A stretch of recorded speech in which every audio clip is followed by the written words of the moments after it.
स्त्री का जन्म पुरुष को क्यों मिलता है। जय श्री कृष्णा दोस्तों, दर्पण ज्ञान गीता यूट्यूब चैनल में आपका एक बार फिर से स्वागत है। दोस्तों, इस वीडियो के माध्यम से आपके लिए एक ऐसा प्रसंग लेकर आया हूँ। ये प्रसंग बहुत ही ज्ञानवर्धक एवं रहस्यमयी है और रोचक भी है। इससे आपको एक नई सीख प्रदान होगी और आपके जीवन में कुछ अच्छा परिवर्तन होगा।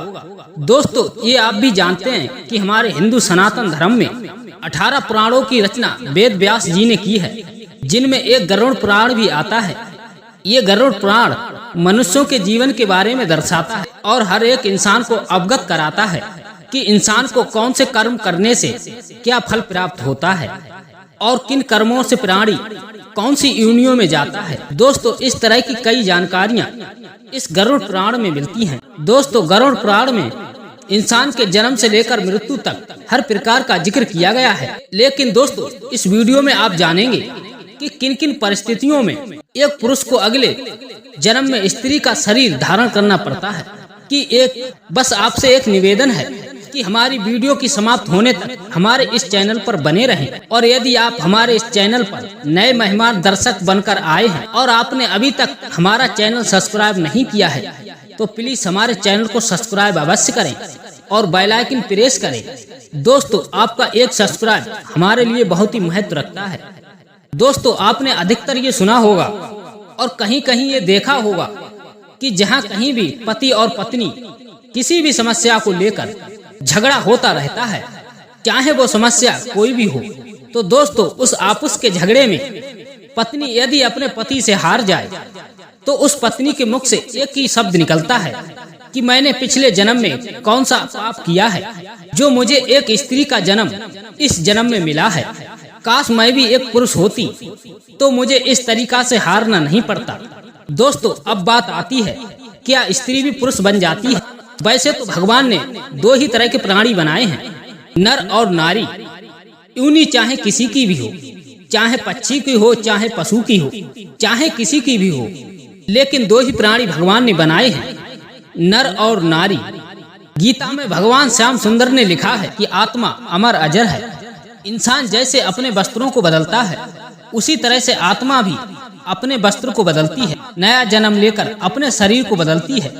दोस्तों, ये सिलसिला तब तक चलता रहता है जब तक उस आत्मा को मुक्ति ना मिल जाए।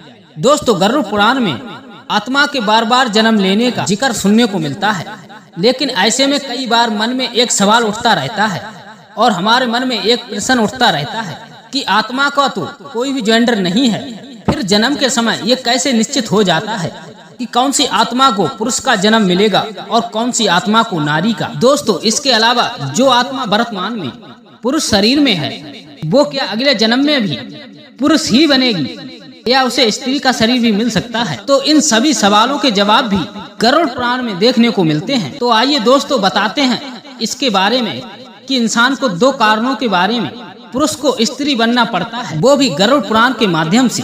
दोस्तों, पहला कारण ये है, जब आत्मा को नया जन्म मिलता है, चाहे वो जन्म पुरुष का हो चाहे स्त्री का, आत्मा को उस शरीर के अनुरूप विभाग में ढलकर अपना कर्म करना पड़ता है।